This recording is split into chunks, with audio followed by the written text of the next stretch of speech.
Donald Trump n'a pas renoncé à son projet de faire de Gaza la French Riviera du Moyen-Orient, avec hôtels et entreprises technologiques à la clé. Le journal américain The Washington Post a révélé cette semaine un plan de reconstruction imaginé par l'administration de Donald Trump. Mais alors, que prévoit ce plan? Salut, c'est Blanche, j'espère que vous allez bien. Hugo revient en début de semaine prochaine, c'est le sujet à la une de nos actus du jour. Début février, Donald Trump annonçait au monde entier que les États-Unis allaient prendre le contrôle de la bande de Gaza pour en faire une station balnéaire de luxe. Le président des États-Unis avait détaillé son projet, affirmant que son pays allait, je cite, aplanir la zone et se débarrasser des bâtiments détruits pour développer économiquement le territoire palestinien. Au même moment, il avait indiqué proposer de faire, je cite toujours, le ménage dans la bande de Gaza, tout en transférant ses habitants dans des lieux plus sûrs comme l'Égypte ou encore la Jordanie. Une idée, vous doutez bien, qui a été condamnée par de nombreuses instances et ONG internationales. Des experts de l'ONU avaient notamment affirmé que des violations aussi flagrantes de la part d'une grande puissance briserait le tabou mondial lié à l'agression militaire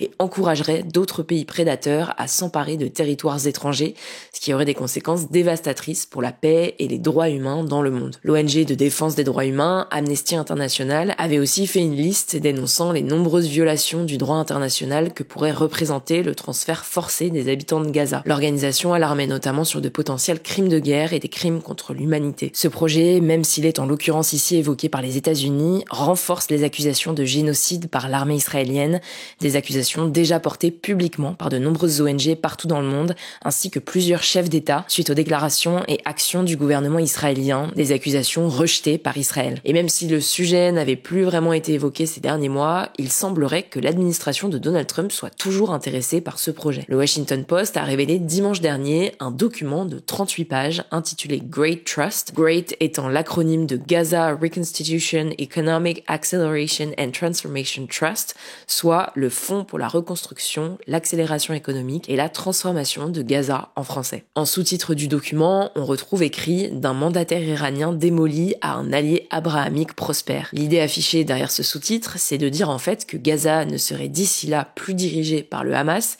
qui est soutenu par l'Iran, et que le territoire palestinien basculerait alors vers le camp des pays qui ont signé ou soutenu les accords d'Abraham. On va pas pouvoir revenir en détail dessus, mais ces accords historiques, qui ont été signés en 2020 sous la médiation des États-Unis, ont établi une normalisation diplomatique officielle entre Israël et plusieurs pays arabes, comme les Émirats arabes unis, le Bahreïn ou encore le Maroc et le Soudan. Ça signifie notamment que ces pays ont accepté de reconnaître officiellement Israël comme étant un État souverain. C'est assez symbolique car jusque-là, ces pays, comme la majorité des pays arabes, refusaient historiquement de reconnaître Israël. Alors attention, pour le moment, aucune décision politique officielle n'a été annoncée et ce document a fuité d'une réunion américaine sur l'après-guerre à Gaza, mais on va quand même revenir sur son contenu. Selon ce document, l'objectif serait de transformer la bande de Gaza en une tutelle administrée par les États-Unis pendant au moins 10 ans avant de transmettre le pouvoir à une entité palestinienne, je cite, reformée et déradicalisée. Donc sans le Hamas. Toujours sur ce document fourni par le Washington Post, on apprend que pendant ces 10 ans,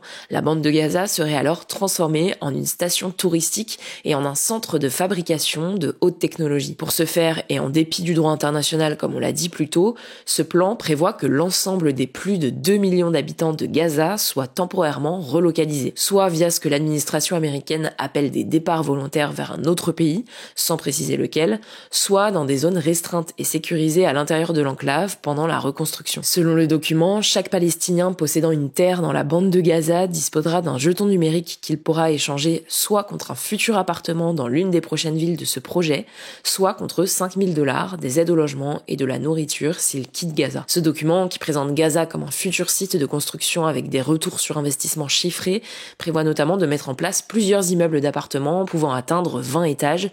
Des résidences, des commerces, des industries, des hôpitaux, des écoles, etc. seraient également construit et entrecoupé de parcs et de terrains de golf avec des autoroutes, une ligne de tramway autour de Gaza et un aéroport. Toujours selon les informations du Washington Post, ce plan aurait été en partie élaboré par la Fondation humanitaire de Gaza, une organisation privée soutenue par Israël et les États-Unis qui distribue aujourd'hui de la nourriture dans l'enclave. Mais il faut noter que cette organisation est aujourd'hui très controversée car elle organise des distributions alimentaires avec des mesures sécuritaires militaires strictes qui provoquent des scènes de chaos. L'ONU a par exemple accusé l'armée israélienne avoir tué depuis fin mai 2025 plus de 1000 personnes qui cherchaient à obtenir de l'aide humanitaire, notamment près des centres de distribution gérés par cette fondation. Sollicité par l'AFP, le département d'État américain, donc l'équivalent du ministère des Affaires étrangères en France, n'a pas commenté ces informations, donc ce document, et de son côté, Bassem Naïm, un membre du bureau politique du Hamas, a affirmé que Gaza n'est pas à vendre. En février, l'ONU avait déjà alerté contre un risque de nettoyage ethnique, donc le fait d'expulser ou d'éliminer par la force une population d'un territoire en raison de son origine ethnique, religieuse ou culturelle. Au moins 64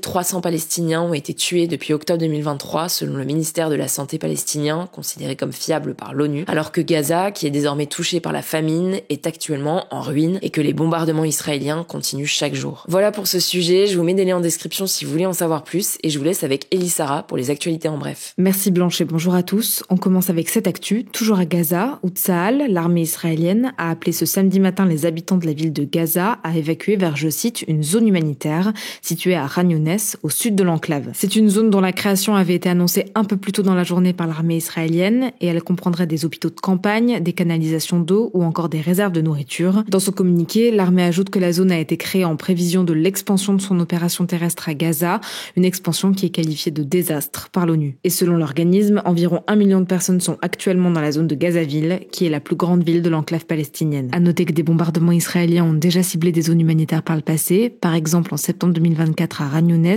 des frappes sur au moins une de ces zones avaient fait des dizaines de morts et de blessés, selon la défense civile de Gaza. Deuxième actu, les sachets, billes et gommes à mâcher contenant de la nicotine seront interdits en France à partir de mars 2026, à l'exception des médicaments et dispositifs médicaux, selon le décret publié au journal officiel. C'est une interdiction qui concerne à la fois la production, le transport, l'importation et l'exportation, la vente ou encore la possession des produits. Ces produits sont généralement consommés sous forme de push, c'est-à-dire de sachets à placer entre la gencive et la lèvre et qui libèrent de la nicotine, et ils sont souvent vendus comme des solutions pour arrêter la cigarette, pour avoir une dose de nicotine, mais sans la combustion du tabac. Mais l'Agence nationale de sécurité sanitaire avait appelé en novembre 2023 à une vigilance particulière autour de ces produits, qui entraînent de plus en plus de cas d'intoxication, en particulier chez les enfants et chez les ados.